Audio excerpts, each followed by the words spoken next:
this next panel is about kind of digging into the fact that innovation comes from all different places, from the public sector, from the private sector, from universities, from large communities, small communities. Different places have different perspectives. Different kinds of organizations have different perspectives. Different people have different backgrounds. And so we have this theme of innovation from everywhere, but this still is a technology conference, so I promise we're not going to get too far away from talking about tech. But I'm really excited to introduce Virginia Lingham. Virginia is a consultant.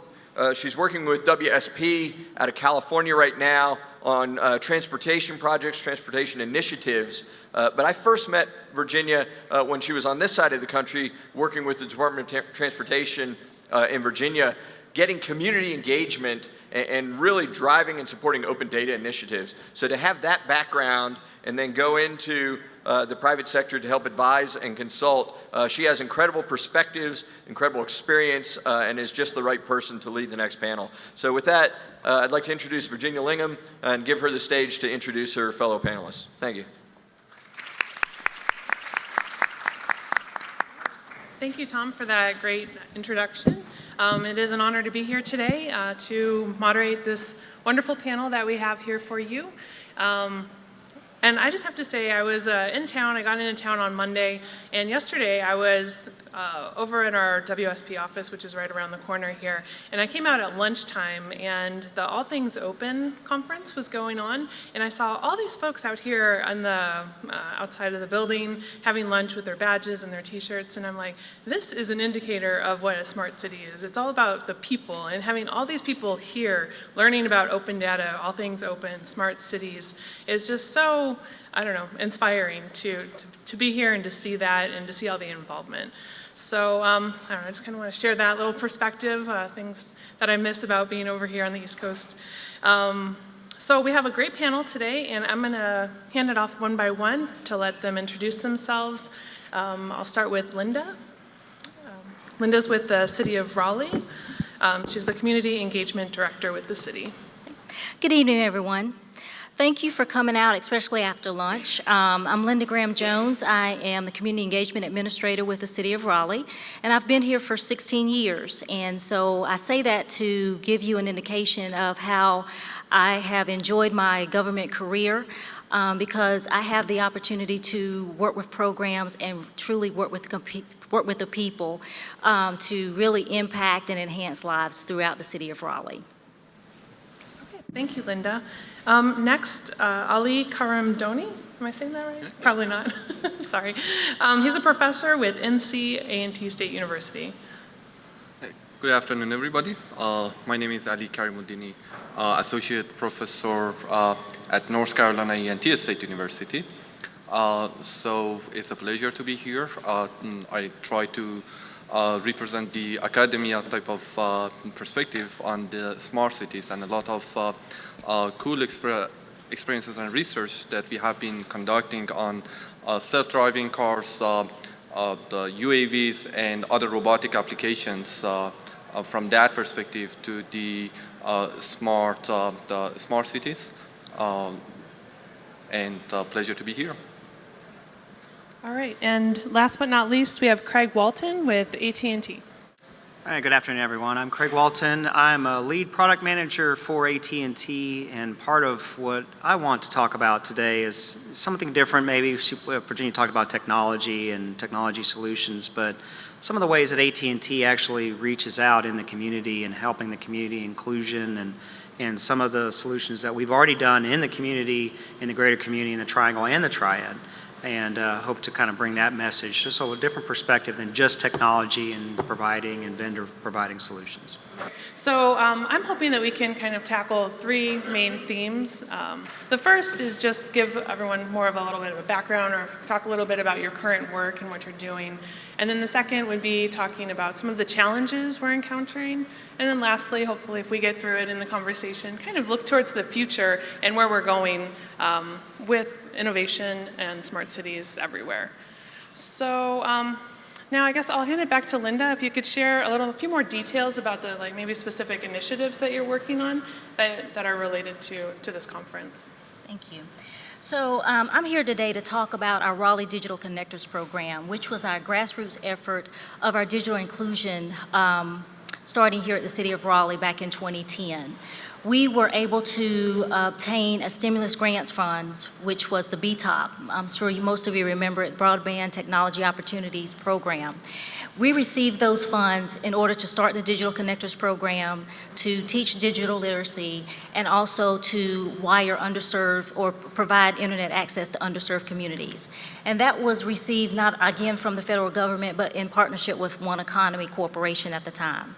So when the grant ended for the Digital Connectors program, the city saw fit that it had made such an impact on teaching residents digital literacy skills and helping them find jobs online and how to apply for jobs online, that they put some general dollars toward it, and I was able to actually have a full-time staff to continue the instruction of our program. But the other thing that we did was to make sure that we had an advisory group. And with our advisory group, that was composed of partners because we couldn't do it all alone.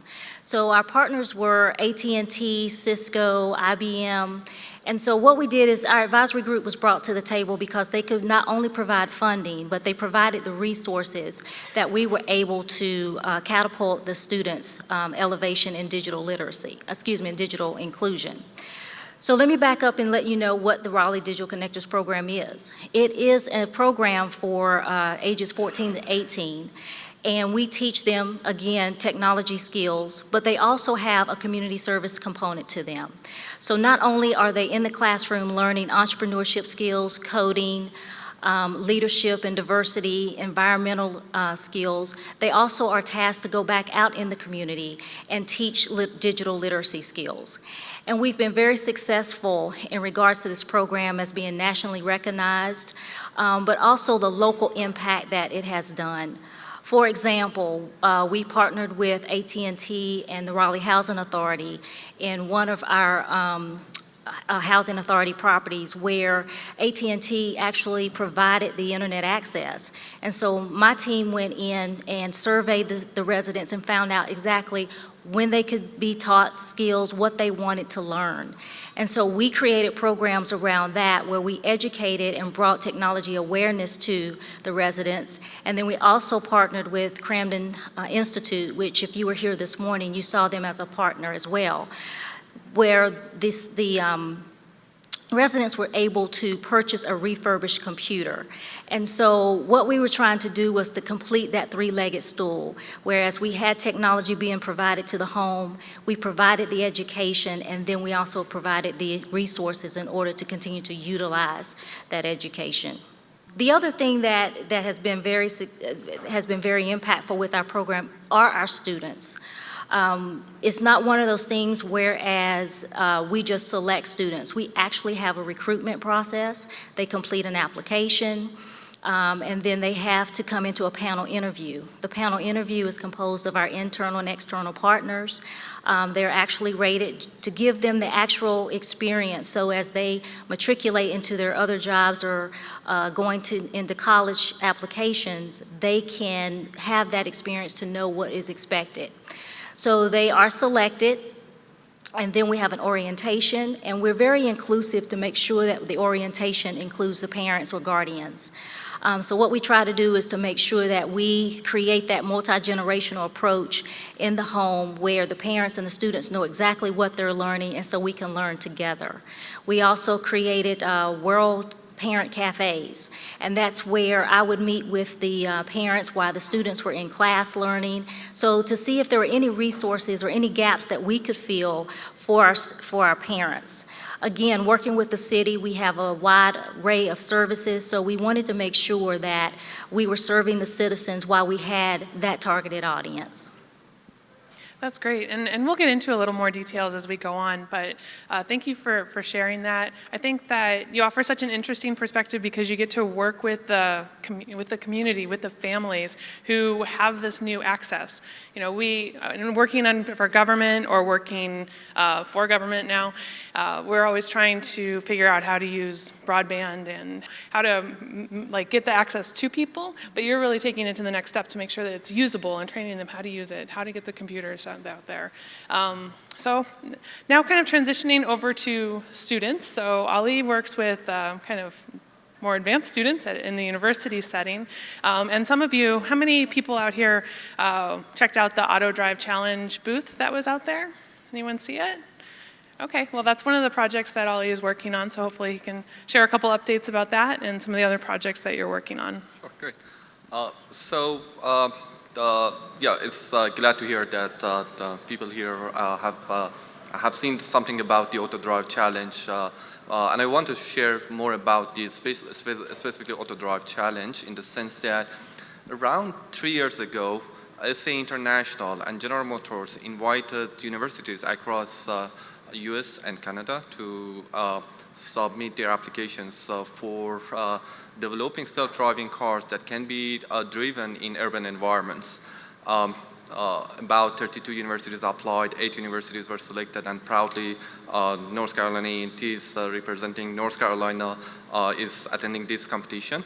The competition is set up is a 3-year challenge. The first year challenge is developing basic functionalities for the car. The second year of the challenge is to make the car able to interact with traffic signs, traffic signals, pedestrians around, those type of interactions. And year 3 is going to be essentially having that basic functionalities and advanced functionalities of interaction with the environment. Then how the car can go from point A to point B, having the map and those all communications in place and those type of things. In year 1 and year 2, the team has been really doing great. The team became second overall in the competition, and actually first in the nation, I would call. Some advanced functionalities were developed by the team as far as the advanced perception, advanced sensing, control, which makes the team able to really develop the car at the level 3 or 4, the autonomy that was the target of the competition. It's about 80 students from different departments are involved in this competition, from mechanical engineering, electrical engineering, computer science, business school, from different perspectives. So it's nice to see how this type of challenge can bring different perspectives to really, first of all, developing the cool technology. That's one side of it, but also creating this culture of sharing the different perspectives and working with different people, because reaching a smart city, a smart entity without collaborating different people won't be really possible, and that's a good exercise to doing that.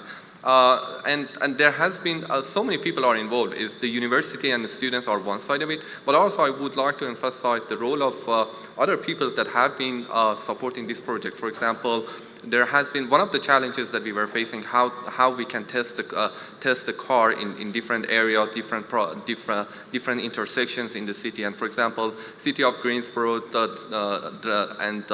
the City of Greensboro Department of Transportation, the Downtown Greensboro, and North Carolina Department of Transportation, they have been all supporting this team to be able to develop such a kind of successful project. And that also initiative led to some other projects. For example, right now in collaboration with NC State and North Carolina, the NC State University, we are now developing some other technologies that might have been using for pedestrian detection and communicating between autonomous car and pedestrians that might be around the car. That's kind of safety perspective that is needed for really fully deployment of autonomous car industries. So how we can establish that type of communication between the autonomous car and pedestrians that we are detecting. So these are type of work that we have been doing, and I'll be happy to provide more information as we move on. Okay, thanks, Ali. Next, Craig, can you talk a little bit about what you're doing to engage in the community? I want to go back to something Linda said. AT&T, about four and a half years ago, was approached by the local municipalities to enter in an agreement. And you've seen it mentioned in some of the presentations earlier, NC Engine, North Carolina's next generation network. And we were lucky enough to have been chosen by the municipalities, and this includes the local municipalities here, Chapel Hill, Carrboro, Raleigh, Durham, Cary, and then also Winston-Salem, so out of the triad. And the primary focus of it was obviously we wanted to invest in this local area. We wanted to do more in terms of fiber infrastructure. We knew we needed to get more of our infrastructure in there. You've seen it from all the different presentations. Even Spectrum mentioned it. Without the infrastructure, you cannot be successful. You cannot be successful for providing internet to communities. You cannot be successful connecting communities, nor can you be successful in doing things like IoT, smart cities initiatives, et cetera. So we were very fortunate to be chosen over many different organizations and providers to be a part of NC Engine.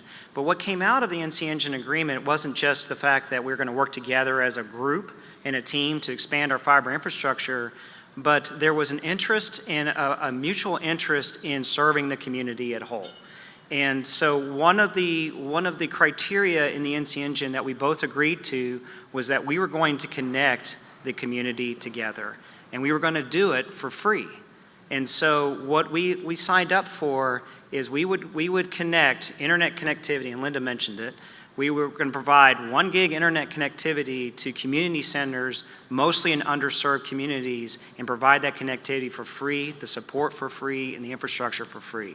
And to date, we have connected over 40 community centers across the triangle and the triad, and have provided not only connectivity, but then provided the platforms that my partners and others can use to facilitate a solution for all communities, not just the served communities or the communities that we have as a consumer or business opportunity, but the underserved communities, because we understand not only are they not served necessarily, but they offer us a tremendous opportunity in intellect and intelligence and capabilities. The HBCUs, the others are all a big part of AT&T and the AT&T community in this greater area. So we were very fortunate to be able to be a part of that solution. Then on top of that, the universities, some of the local universities said, hey, we want to be a part of that community outreach as well. And so they created a panel called the Community Engagement Panel. And in that panel, they said, we want to tackle some of the most unique challenges across our different communities, whether it was telemedicine, whether it was distance learning, which is a key part of a lot of what we need to do in order to be more outreach, or smart cities. Smart cities was a part of the overall solution. So I was a part of the panel. I've been a part of the panel for 3 years now, and we did various different types of solutions. We did a telemedicine solution in Winston-Salem, partnering with a local free clinic that could provide kinds of solutions. In particular, the interesting case there was the biggest issue they had in Winston-Salem was skin issues, skin disorders, and without our gigabit connections, they needed high definition camera solutions in order for a remote physician to properly diagnose a skin condition. Wouldn't have been possible without the extra capacity and capabilities that we put into that particular free clinic.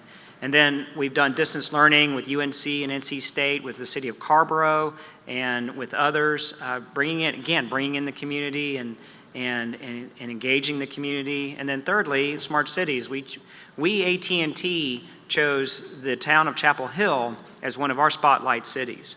And we only chose 5 or 6 spotlight cities across the country: Atlanta, New York, some different areas. Chapel Hill was one of those, because we understood not only that we had a great partnership, but we had an opportunity to grow those solutions. So critically important for AT&T and for us to be a part of the greater community, to provide the connectivity, but also the partnerships with different groups and organizations that can take that to the next level.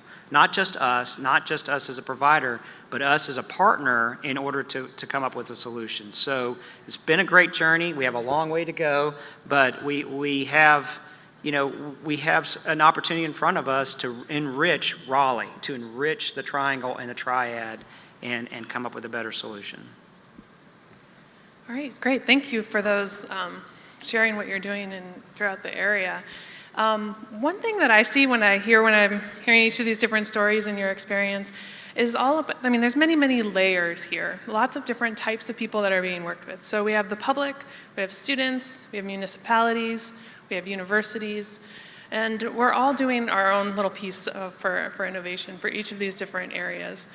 I know, and I think it's all about the dialogue, creating the dialogue and really like sharing that energy that you have and really advocating for smart cities, sharing exciting things like that, how to really use the technology or what it's good for, showing the value. And I feel like this panel here is doing that across the community right now. I know when I was in Virginia, I ran a series of 8 or 9 different workshops across Virginia doing dialogues on highway automation. So really getting people to create a vision for what it meant to use automated vehicles. Some people come in having this vision like the shuttles that you see here, they're going to be everywhere on all the roads. Other people want to just hop in their car and push a button and get where they're going and not think about it. Other people have just different visions. So just getting everyone together and thinking about it and talking about it, I feel is so beneficial. Kind of similarly, when I met Tom and was doing the Smarter Roads Hackathon series in the area, exposing the coders and the data folks to transportation data was so enlightening. They were excited about it. They were excited to hear more about our transportation needs. And then on the flip side, from the government perspective, seeing how the data was actually being used, that, where it needed to be improved, and providing that continuous feedback on the data products was so important. So it's not just one leg of the stool, it's many legs of the stool, and together, collectively, I think we can all raise the bar and really benefit from smart cities technologies. Okay, so all of this is great, but let's talk about what some of the challenges are. In particular, what I hear is like the readiness.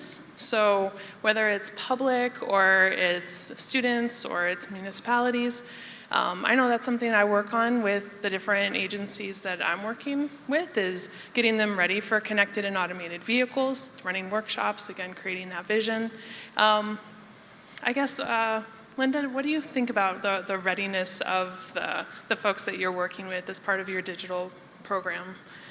So the curriculum that we put together that we're constantly enhancing is we make sure that each cohort has relevant experiences. And so we look at what is happening in the cities, what is happening globally, and we try to make sure that our curriculum matches up for that. For example, when we started the program, we did not have coding as one of our featured models. And so now we have had coding, and we've had students be very interested in that. We've also taken that a step further in regards to working with our IT department, with our GIS department, with our GIS, and understanding the importance of looking at your surrounding area. They've been test models for our website. And then with the GIS model, looking at the public safety, looking at the different resources that are around them in their own communities. And so how does that socially affect them? How do they become agents of change by bringing these type of situations to their attention? Either of you want to go next? Talk about your readiness challenges? I can go next. So Okay. I think it's been mentioned, it was mentioned over lunch, the key to AT&T and other success is PPP, right? Public-private partnerships. And many people lump in public as municipalities, but it's not. It's also universities, it's also communities. But the key for our success as a community and as an area is going to be the further enhancements of public-private partnerships. And it can be things like NC Engine, like I mentioned before. It can be formal engagements with RFPs and others, but it doesn't have to be. It can be solutions where we get together, we talk about the solutions, we have roundtable discussions, we have panel discussions, we have different things, because we all live and work here, we all play here. This is an environment we all want to see successful.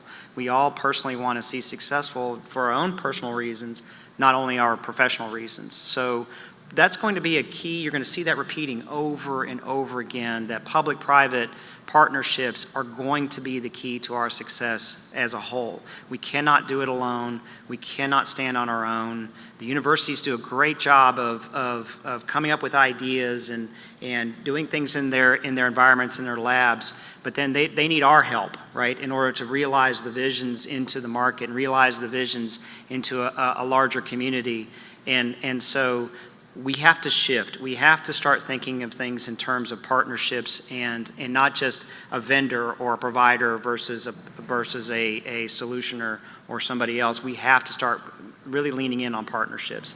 That's going to be critical. I just have a follow-up, though. I mean, isn't it difficult for an agency or municipality to enter into one of those partnerships? That is challenging, especially for technology projects, smaller projects. I know in transportation we can do P3s for very large projects. Those happen quite a bit. But the smaller technology ones, I personally haven't figured out how to do those yet. Yeah, it was mentioned at lunch, it was mentioned in some of the other presentations, start small, start succinct, solve some specific problems through a partnership and relationship. In some cases, AT&T will bring together our internal partners together with the different groups so that we can solve a succinct problem, but keeping in mind what we're trying to solve, which is the greater need of the community and not necessarily the need of that specific solution, whether it's traffic, water, we've talked about various autonomous vehicles, et cetera. We want to make sure that we are solving for the greater need of the community and not just specific needs. So I think it comes down to the fact that we invest locally. We continue to do things locally with each other. We continue to partner locally, and that helps us foster a relationship, whether it's an official or unofficial partnership, to grow the solutions. And then subsequently, what happens is it kind of groundswells. And so if you can solve problems for, say, one municipality, say Durham, and they're all in these panels, they can subsequently help us build the relationships and partnerships with Cary or with Carborough or any of the other municipalities in the local area. Right, seeing that success just makes it That's grow right. and getting people to understand exactly what you're trying to do and the benefits, and then you can't help but grow and expand That's right. beyond that. Ollie, how are the students coming? Are they prepared? Right. Are they ready for the future? Right. Well, readiness is not something that's going to happen in one day. It takes time, and consistent and persistent type of effort is needed to make to get to a readiness level and improve the readiness level type of technology that is being developed. From day one of the auto drive challenge, I was thinking that we have put this much infrastructure support, local support, so many people have come together to make these great things happen. So what can we do next, and how we can improve the readiness level to something that can benefit the society, the university, the local community, and so on. So that was great that, again, the partnership, everybody is talking about partnership. Again, the partnership helped us to get to reach out to local communities, and for example, City of Greensboro Department of Transportation and North Carolina Department of Transportation, those people that we have been reaching, and the local companies and the private industry that we have been reaching. And now, one of a great step now is being happening there in Greensboro. We are thinking now, are doing a feasibility study of starting self-driving shuttles in Greensboro in some areas that now we are discussing what area might be appropriate and what kind of regulatory aspects might be needed to be considered, and how we can start doing something to get really this technology that have been in the university tested, showed really great progress at the university at the lab level. Now how we can bring it to the local community and start using it. And that's something that I guess is amazing as far as that type of technologies that is being done. Right. Can I add one thing? Sure. I'd like to also add, from a government perspective, part of our challenge has been also having someone that is a senior champion in our organization, because this is not something that government typically does in terms of having a community outreach program through technology. So that's why the partnerships were very crucial for us, but at the same time, internally, how are we communicating what we're trying to do? How are we getting the understanding across, not only internally, but to our our community to show the value that this particular program can help you. And it is not just a program, but it is an ecosystem, because once you get involved with us, you're also involved with the city. You're also dot connected to the other partners that we work with. So that's a challenge that we look at daily in regards to how is government positioning this so that it can continue to get funded, so that it can have those senior champions and continue to be relevant. That's funny that you mentioned that. I was going to go in that direction about institutional challenges and kind of ask about for each of your different areas, maybe how you're reorganizing to adapt to this changing environment where we're dealing with AI and smart cities and gigabit cities and the different needs. We can't just stay in the state of status quo and remain the same organizations. And so I think it's really interesting to look at how organizations are changing and adapting or not. And I think that the folks we have here, you're able to adapt, and you can see that. Otherwise, you wouldn't be able to work on these kind of projects and have the champions that are needed to push things through.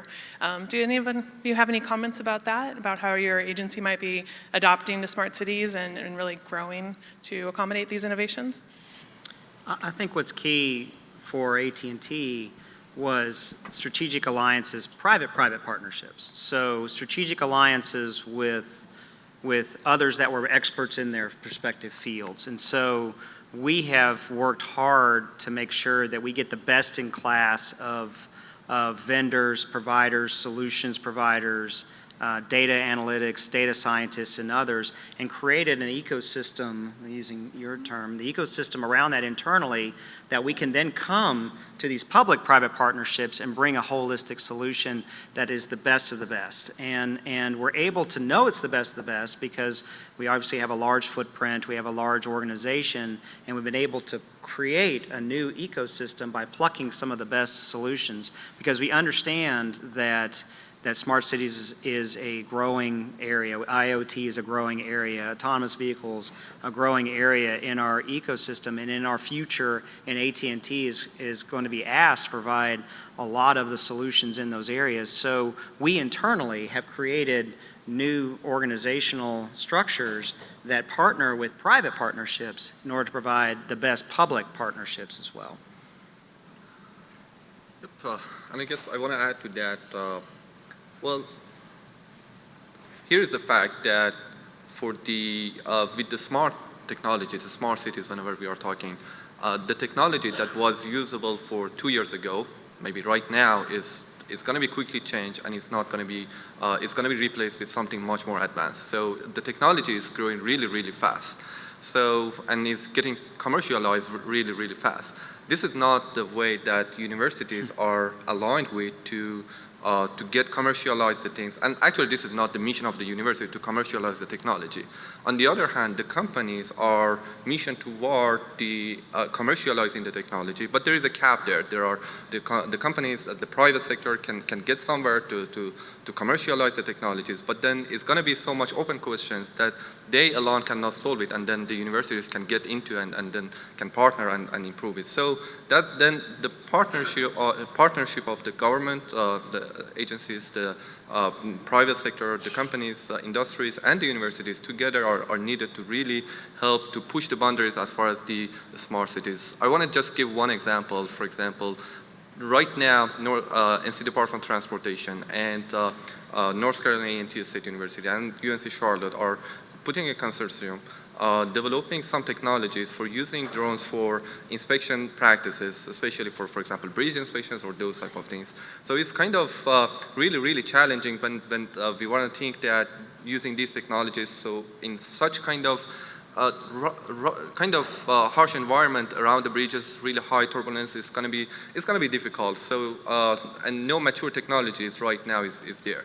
So, but having the inviting industries to be part of this consortium, to provide their platforms, allowing their platform to be tested in a systematic way, developing a systematic framework to to test and evaluate the readiness technologies and helping North Carolina Department of Transportation also understand the weakness and strengths of the existing technologies. So everybody is now benefited.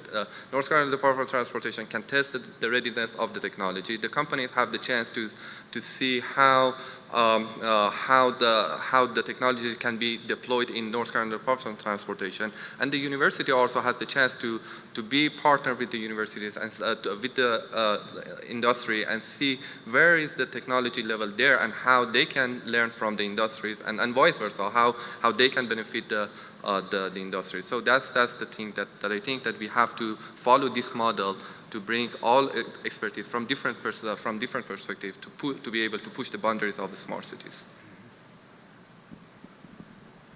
Okay. Well, I think we're almost out of time, but I wanted to open it up for a couple questions. So if we could get some mics around if there are any questions.